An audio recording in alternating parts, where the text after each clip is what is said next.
Салем достар, біз қазір осындай помидор жасауға үйренеміз.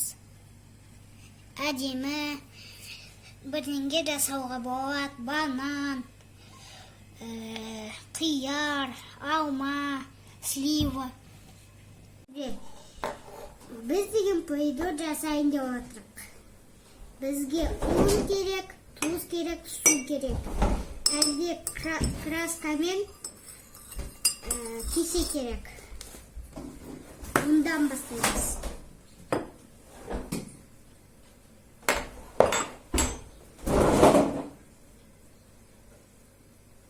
Кішкентай майда тұз болу керек. Бәрін қосамыз.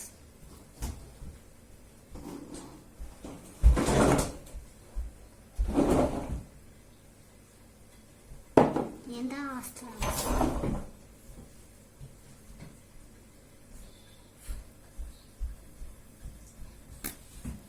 Аластырып, қамыр егеміз.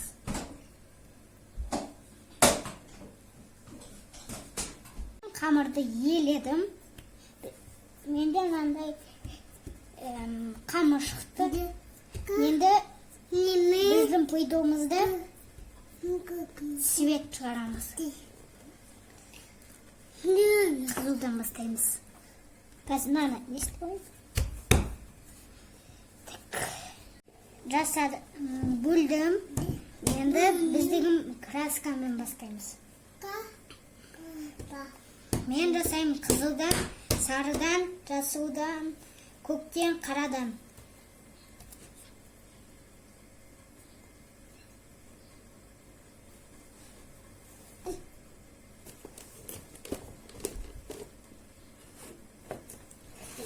Қойып, жақсылап аластырамыз.